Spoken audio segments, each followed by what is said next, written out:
আজকে ছোট্ট একটি দোয়ার ব্যাপারে কথা বলবো, ছোট্ট একটি দোয়া নিয়ে আলোচনা করব।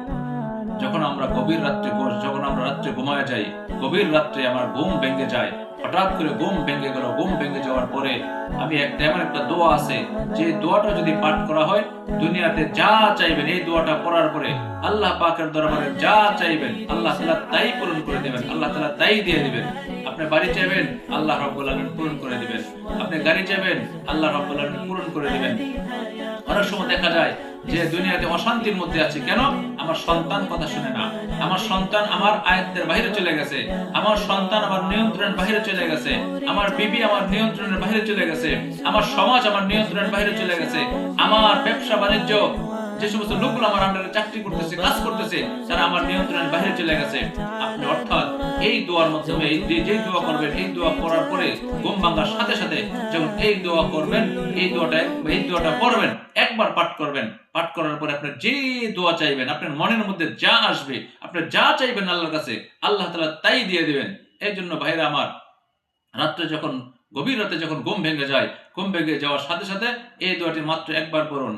রব্বানা আতিনা ফিদ দুনিয়া হাসানা ওয়া ফিল আখিরাতি হাসানা ওয়া কিনা আযাবান নার।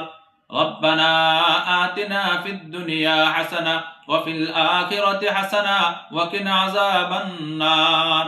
হে আল্লাহ, তুমি আমাকে দুনিয়াতে কল্যাণ দান করো। হে আল্লাহ, তুমি আমাকে দুনিয়াতে উন্নতি দান করো, দুনিয়ার সমস্ত ঝামেলা থেকে মুক্তি দান করো। ওয়াফিল আখিরাতি হাসানা, হে আল্লাহ, তুমি মৃত্যুর পরে, মরার পর আমাকে কল্যাণ দান করো, সকল অকল্যাণ থেকে মুক্তি দান করো। ওয়াকিনা আযাবান নার, হে আল্লাহ, তুমি আমাকে জাহান্নামের আগুন থেকে মুক্তি দাও। মুহতারাম ভাইরা, এই দোয়াটা যখন গভীর রাত্রে ঘুম ভেঙে যায়, ঘুম ভেঙে যাওয়ার পরে এই দোয়াটা একবার মাত্র পাঠ করেন।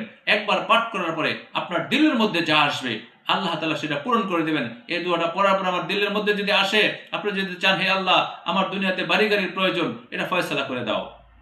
হে আল্লাহ, আমি অন্যায়ভাবে মোকদ্দমায় জর্জরিত আছি, হে আল্লাহ, আমার মোকদ্দমাগুলো তুমি সহজ করে দাও, আমার মোকদ্দমা তুমি থেকে মুক্তি দিয়ে দাও। হে আল্লাহ, আমার মামলা মোকদ্দমাগুলো থেকে তুমি মুক্তি দিয়ে দাও। আল্লাহ রাব্বুল আলামিন আপনাকে মুক্ত করে দিবেন। ঠিক তদ্বিরভাবে আপনি যদি বলেন, হে আল্লাহ, আমার জাহান্নামের থেকে, আল্লাহ, পরকালে জাহান্নাম থেকে বাঁচতে চাই, হে আল্লাহ, তুমি আমার জাহান্নাম থেকে মুক্ত করে দাও। আল্লাহ রাব্বুল আলামিন আপনাকে জাহান্নাম থেকে মুক্ত করে দিবেন, জাহান্নাম থেকে মুক্তি দিয়ে দিবেন। এমনি ভাবে যদি বলেন, হে আল্লাহ, আমার দুনিয়াতে ব্যবসা বাণিজ্যের প্রয়োজন, ব্যবসা বাণিজ্য উন্নত হইতেছে না, হে আল্লাহ, আমার ব্যবসা বাণিজ্যে তুমি উন্নতি দান করে দাও, আমার ব্যবসা বাণিজ্যের মধ্যে তুমি উন্নতি দাও। আল্লাহ রাব্বুল আলামিন সেই ব্যবসা বাণিজ্যের মধ্যে উন্নতি দান করবেন। হে আল্লাহ, আমার ছেলে মেয়েদের মধ্যে উন্নতি দাও, ছেলে মেয়ের মধ্যে আল্লাহ তাআলা উন্নতি দান করবেন। হে আল্লাহ,